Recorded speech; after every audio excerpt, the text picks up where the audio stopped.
अस्सलाम वालेकुम व्यूअर्स, मैं हूं शाकिर सोलंकी। व्यूअर्स, चौधरी बरादरान के फैमिली के अंदर लड़ाई बढ़ती जा रही है। हमने तो शुरू में तज्जिए भी किए थे, लोगों ने भी तबसरे किए थे।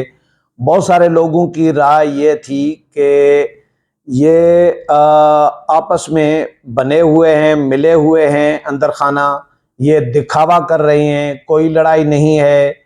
लेकिन वक्त ये बता रहा है, जो परवेज़ लाई के साथ जो कुछ हुआ है, जो तकालीफ इस उम्र में परवेज़ लाई काट रहे हैं, उसके बावजूद वो वापस नहीं आ रहे और पीटीआई भी हाथ नहीं लग रही उनके कि जो पीटीआई पर अगर कब्जा करने गए थे तो वो भी तो अभी तक कोई सीन नहीं है। बैरिस्टर गौहर अली खान आ गया, परवेज़ लाई को तो नहीं नामजद किया नया चेयरमैन इमरान खान ने। गौहर जो बैरिस्टर गौहर अली खान है वो भी फारिग हो गए इलेक्शन कमीशन से। अब शाह महमूद कुरैशी के चांसेस हैं न कि परवेज़ लाई के, क्योंकि शाह महमूद कुरैशी की साइफर में जमानत हो गई। परवेज़ लाई पर जो जो तकालीफ हैं, मुश्किलात हैं, वो बढ़ती जा रही हैं। ये इन दिनों में बढ़ी हैं। FIA एक्टिव हुआ है, परवेज़ लाई की शुगर मिल, परवेज़ लाई की फैक्ट्रियों पर छापे, परवेज़ लाई के जो जो बिजनेस का जो रिकॉर्ड है फैक्ट्रियों का वो हासिल किया जा रहा है। नई इंक्वायरियां शुरू कर दी गई हैं। तो ये परवेज़ लाई पर मुश्किलात बढ़ रही हैं। और शाह महमूद कुरैशी आज क्योंकि ज़ाहिर है कायदे आज़म डे था, क्रिसमस डे था, तो आज शाह महमूद छुट्टी थी, तो शाह महमूद कुरैशी कभी इम्कान है कि कल वो रिहा हो जाएंगे। इमरान खान ने तो रिहा होना नहीं है, क्योंकि उनके कट्टे और खुले हुए हैं। इमरान खान के खिलाफ बहुत सारे और मुकदमात हैं। तो शाह खाना का ट्रायल चल रहा है, उनके खिलाफ 190 मिलियन पाउंड का ट्रायल चल रहा है, उनके खिलाफ GHQ हमला केस है, बहुत सारे और भी मुकदमात हैं। वो तो रिहा नहीं होंगे खान साहब, लेकिन शाह महमूद कुरैशी के खिलाफ यही मुकदमा था। और शाह महमूद कुरैशी ने तो साइफर पढ़ा भी नहीं था, साइफर लहराया भी नहीं था। शाह महमूद कुरैशी ने तकरीर में इतना कहा था कि हाँ जी साइफर है, लेकिन बहुत राज की बात है, मैं बता नहीं सकता। ये सुप्रीम कोर्ट में वकला ने बताया कि शाह महमूद कुरैशी ने इतना कहा, तो जजेस ने कहा कि भाई इसका मतलब है शाह महमूद कुरैशी ने अपनी जान छुड़ा के इमरान खान को मामला गले में डाल दिया। ये चीफ जस्टिस कायम मकाम ने कहा था, सरदार तारिक मसूद ने। तो शाह महमूद कुरैशी का केस इतना संगीन नहीं था साइफर का, जितना खान साहब के खिलाफ था। लेकिन शाह महमूद कुरैशी को अकेले भी तो रिलीफ नहीं देना था ना, तो उसके तो फेल इमरान खान को भी मिल गया, लेकिन इमरान खान फंसे रहेंगे और मामलात में भी शाह महमूद कुरैशी रिहा होंगे, तो परवेज़ लाई को तो पार्टी मिलनी नहीं है। तो मैं अब बात कर रहा था चौधरी बरादरान की। अब इन्होंने एक दूसरे के खिलाफ कार्रवाइयां भी शुरू कर दी है। फैमिली के अंदर पुलिस के जरिए एक दूसरे पर पुलिस भेजी जा रही है, घरों पर छापे डलवाए जा रहे हैं और इल्ज़ाम तराशी की जा रही है। मोनिस इलाही ने इल्ज़ाम लगाया है चौधरी शुजात के साहिबजादों के ऊपर, चौधरी सालिक के ऊपर, कि उन्होंने हमारी फैमिली हमारे घर पर पुलिस भिजवाई है, पुलिस का छापा पड़वाया है। अब ये इल्ज़ाम संगीन किस्म का है। फिर चौधरी मोनिस इलाही जो हैं, उन्होंने फिर जवाब दिया है उनको। मोनिस इलाही तो मुल्क से बाहर बैठे हुए हैं, बाप जेल में बैठे हुए हैं, और चौधरी शुजात हुसैन इस उम्र में इलेक्शन लड़ने की पोजीशन में नहीं है, वो इलेक्शन भी नहीं लड़ रहे। अब ये जो जो नई यानी नस्ल है इनकी, अब मामलात उनके दरमियान है। परवेज़ लाई को भी कहा जा रहा है कि परवेज़ लाई को डी रेल जो किया था, डी ट्रैक किया था, वो किया था मोनिस इलाही ने। ये जो जनरल फैज़ के हवाले से कहा जा रहा होता है कि जनरल फैज़ ने गुमराह किया, परवेज़ लाई को डी ट्रैक कर दिया, लेकिन ये मोनिस इलाही के लिए कहा जा रहा होता है, बहुत सारे लोग कह रहे होते हैं।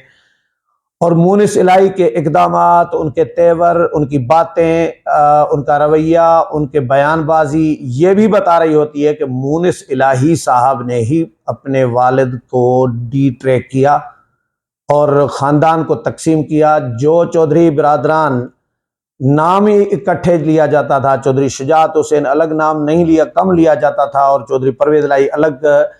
चौधरी बरादरान जिस तरह शरीफ बरादरान है, तो ये सारी जिंदगी चाहे वो कजन हो, साले बहनोई हो, लेकिन भाइयों से बढ़कर रहे थे और चौधरी शुजात को अपने खानदान का बड़ा समझते थे। बड़े वज़ादार किस्म की फैमिली समझी जाती है।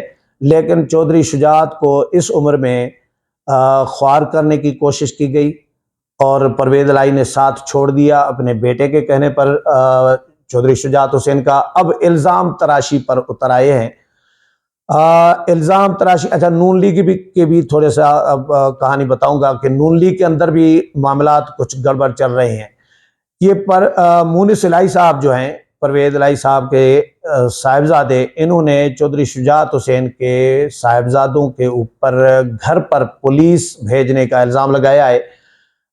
ट्वीट किया है मुनिस इलाही ने और कहा है कि अच्छा, मुनिस इलाही ने पीटीआई की सोशल मीडिया टीम के एक फर्द की पोस्ट रीट्वीट की है और उसके साथ अपना पैगाम भी दर्ज किया है। मुनिस इलाही ने जो पोस्ट दी है, ट्वीट की है, रीट्वीट की है, उसमें बताया गया है कि पुलिस ने गुजरात में ज़हूर पैलेस पर छापा मारा है और पीटीआई के सदर परवेज इलाही और मुनिस इलाही के वकला, तजवीज़ कुनंदा, ताइद कुनंदा को गिरफ्तार कर लिया गया है। पोस्ट में बताया गया है कि जी गिरफ्तार होने वालों में एडवोकेट इरफान बशीर किंग भी शामिल हैं। चौधरी मुनिस इलाही ने इस पर अपने पैगाम में कहा कि चौधरी शुजात हुसैन साहब के बेटों ने अपने फुफियों को गिरफ्तार करने के लिए अपने ही आबाई खानदानी घर पर पुलिस भेजी है। ये कहा है कि यानी अपने वालिद की हमशीराओं को, अपने बुआओं को, समझे, पुफियों को गिरफ्तार करवाने के लिए उन्होंने पुलिस भेजी है। तो मुनिस इलाही साहब, चौधरी सालिक ने फिर उनको कहा है कि जी खानदान की इज्जत पीटीआई के वोटों के लिए मत रोलो। ये चौधरी सालिक ने उसको जवाब दिया है मुनिस इलाही को और कहा है कि जी क्या आपने मीडिया रिपोर्टिंग का पेशा भी अख्तियार किया है? अगर नहीं तो खबर की तस्दीक तो कर लिया करो। इस वाक़े के बारे में तब मालूम, वो कहते हैं, इस वाक़े के बारे में तब मालूम हुआ जब किसी ने ये ट्वीट मुझे भेजी, खानदान की इज्जत पीटीआई के वोटों के लिए मत रोलो। चौधरी सालिक ने इनको कहा है कि जी अवाम हकीकत जानती है, माएँ बहनें सबकी साझी होती हैं, इनकी वीडियो देखकर दिल रंजीदा है।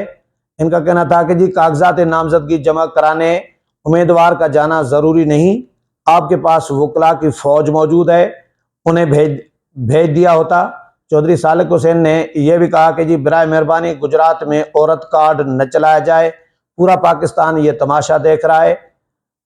इन्होंने कहा कि जी चलो शुक्र है आपने अपने बयान में तस्लीम किया कि ये हमारा भी आबाई घर है, और यानी चौधरी शुजात हुसैन और चौधरी सालिक का वहाँ हमारे आने पर जो कमरों को ताले लग जाते हैं उन्हें भी खुलवा दो।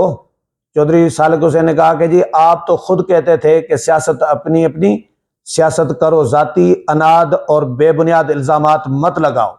इन्होंने कहा कि जी हम दुआगो रहेंगे कि अल्लाह ताला आपको सब्र दे और परवेज इलाही की मुश्किलात कम करे। ये चौधरी सालिक हुसैन ने जवाब दिया है। नून लीग के हवाले से भी खबर यह है कि नून लीग के अंदर भी बड़े जो लीडर हैं, सीनियर लीडर हैं, रहनुमा हैं, वो एक दूसरे के मद्दे मुकाबला आ गए हैं एक ही हलके में। वो हलका है, बड़े दिनों से ये लड़ाई चल रही है, वो है नारोवाल का, हसन इकबाल का हलका, दानियाल अजीज का हलका। अब दानियाल अजीज तो नाअहल हैं, इलेक्शन नहीं लड़ सकते, लेकिन दानियाल अजीज सपोर्ट जिसको कर रहे हैं उसको टिकट मिलने की मुखालफत कर रहे हैं हसन इकबाल। ये खबरें आ रही हैं नून लीग के ज़राए के हवाले से कि हसन इकबाल मुखालफत कर रहे हैं, क्योंकि हसन इकबाल अपने बेटे को इलेक्शन लड़वाना चाह रहे हैं। तो ये पीपी 56 है, NA 76 है, PP 54 है। इन तीन हलकों की कहानी चल रही है इनके दरमियान, और हसन इकबाल भी इलेक्शन लड़ना चाह रही हैं, बेटे को भी लड़ाना चाह रही हैं, और जो दानियाल अजीज साहब हैं वो भी अपनी अहलिया को भी जो है इलेक्शन लड़वाना चाह रही हैं, अपने किसी हामी को भी इलेक्शन लड़वाना चाह रही हैं। तो एक ही हलके में अब ये दोनों जोर लगा रहे हैं पार्टी क़यादत के पास के वो टिकट हासिल करने में कामयाब हों। हसन इकबाल अपने और अपने बेटे के, हसन इकबाल को अपनी तो मिलेगी लेकिन अपने बेटे के लिए भी टिकट के ख्वाहिशमंद हैं। लेकिन दानियाल अजीज़ अपनी अहलिया को भी देना चाह रहे हैं, अपनी वाइफ को दिलवाना चाह रहे हैं और किसी को सपोर्ट भी कर रहे हैं दूसरे हलके में जिसकी मुखालफत कर रही हैं हसन इकबाल साहब। और इस पर लड़ाई इतनी शिद्दत अख्तियार कर गई कि एक दूसरे के खिलाफ बयानबाजी हुई और राना सनाल्लाह ने फिर